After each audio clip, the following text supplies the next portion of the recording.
इस आंकड़े के बाद सरकार किस मुंह से कह सकती है कि 5% गरीब है? और साक्ष्य एक के बाद एक उसकी पुष्टि करते हैं। चलिए आपकी बात मान लेते हैं, 5% लोग ही गरीब रह गए। 140 करोड़ की जनता में 5% गरीब मतलब 7 करोड़ लोग। आपको 7 करोड़ लोग अगर गरीब हैं तो 81 करोड़ लोगों को मुफ्त राशन इसलिए देना पड़ रहा है कि अगर आप ना दीजिए तो वो भूखमरी से मर जाएंगे। यह असलियत है और यह असलियत सरकार जानती है। आज अगर 5% ही लोग गरीब हैं, अगर 7 करोड़ ही गरीब हैं, तो 35 करोड़ लोगों के पास आवागमन का कोई साधन क्यों नहीं है? न कार है, न गाड़ी है, न 2 पहिया वाहन है, न साइकिल है। 35 करोड़ लोगों के पास ऐसा कैसे है? और एक आंकड़ा आपकी जानकारी के लिए बता देती हूं, यूपीए के शासनकाल के दौरान 2 पहिया वाहन की जो सेल होती है, जो बिक्री होती है, उसकी वृद्धि की दर 9% थी। और 2 पहिया वाहन कौन खरीदता है? मध्यम वर्ग, निम्न मध्यम वर्ग, गांव देहात के लोग। 9% ग्रोथ रेट थी, वो 0.7% है इस सरकार की औसतन। 2 पहिया वाहन या साबुन, मंजन, तेल, इस तरह की जो एफएमसीजी की वस्तु होती है, उसमें जो बिक्री में गिरावट आई है रूरल एरियाज में, वो क्यों आई है? वो क्या सिद्ध करता है? वो ये सिद्ध करता है कि लोग खर्च नहीं कर पा रहे हैं।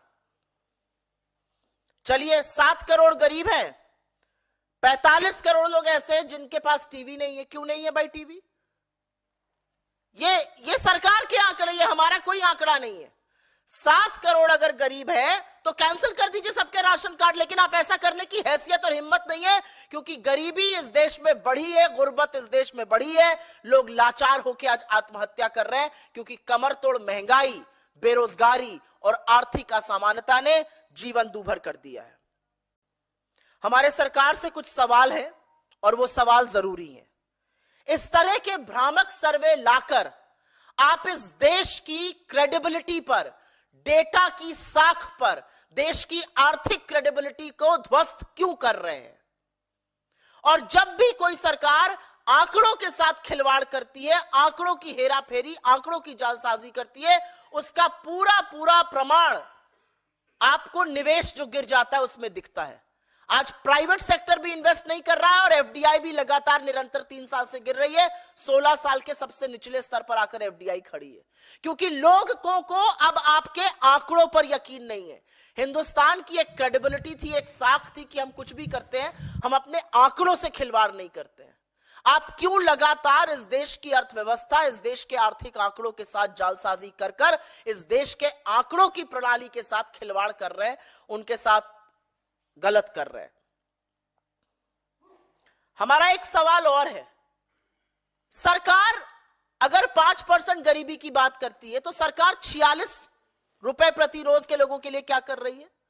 67 रुपए प्रति रोज जो शहर में लोग हैं उनके लिए क्या कर रही है? सरकार ये जो आर्थिक असमानता लगातार बढ़ रही है शहर और गांव के बीच में और अमीर और गरीब के बीच में, उस खाई को पाटने के लिए क्या कर रही है? ये सब बड़े वाजिब सवाल हैं और इस सवाल से पूछे जाने चाहिए। सरकार कहती है बहुत बढ़िया चकाचक मामला है, तो आय क्यों नहीं बढ़ रही है? क्या सरकार की कोई एजेंसी ये देखेगी कि अगर आय नहीं बढ़ रही है और खर्च ज्यादा हो रहा है उसका असर क्या हो रहा है? क्या सरकार की कोई एजेंसी ये देखना चाहती है कि सेविंग रेट क्यों गिर रहा है? लोग अपनी भविष्य की जमा पूंजी से क्यों पैसा निकालने को मजबूर है? सरकार उज्ज्वला का ढिंडोरा पीटती है और असलियत यह है कि ईंधन पर सिर्फ मात्र 1.5% लोग खर्चा कर रहे हैं। और सरकार की नीति आयोग से एक डायरेक्ट सवाल है। आप ही की मल्टी डायमेंशनल पॉवर्टी रिपोर्ट ने कहा था अभी कुछ ही हफ्तों पहले 11% मल्टी डायमेंशनल लोग गरीब हैं। अब आप कह रहे हैं 5% गरीब हैं।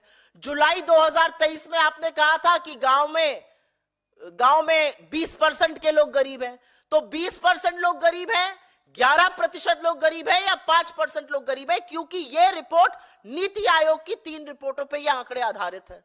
तो नीति आयोग में कौन सी रिपोर्ट सच्ची है, इस बात की पुष्टि नीति आयोग सरकार की जरूर करे।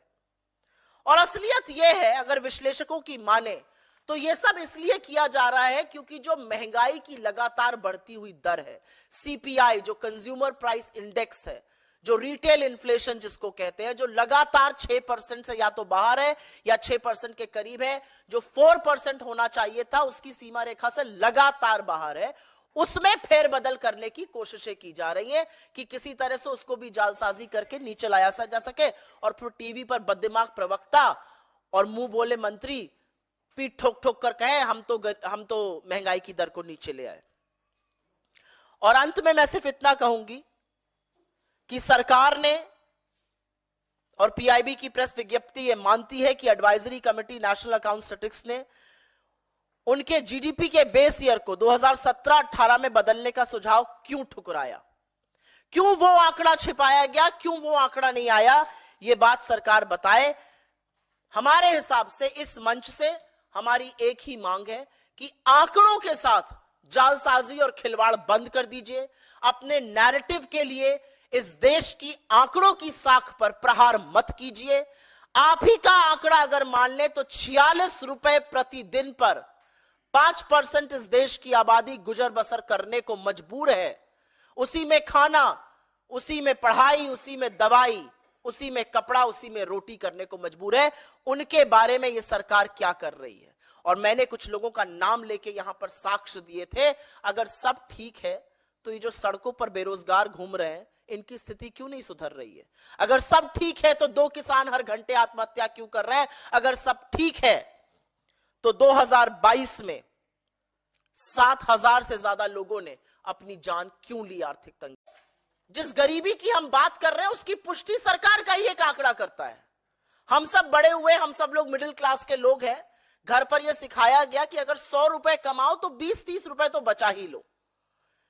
एक कहावत भी कही जाती है, उतने पांव पसारिए जितनी लंबी चादर है।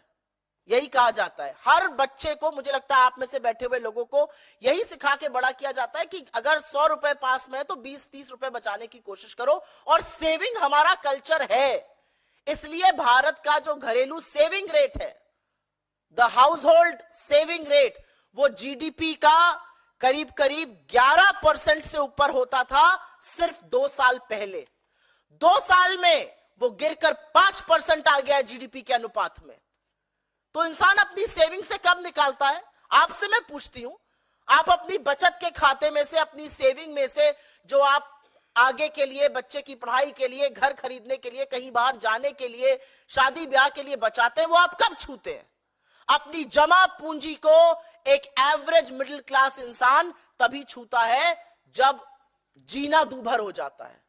और सेविंग्स रेट का आधे से भी कम हो जाना इस बात की पुष्टि करता है कि लोग जूझ रहे हैं महंगाई से, लोग जूझ रहे हैं आर्थिक असमानता से, लोग जूझ रहे हैं गरीबी से।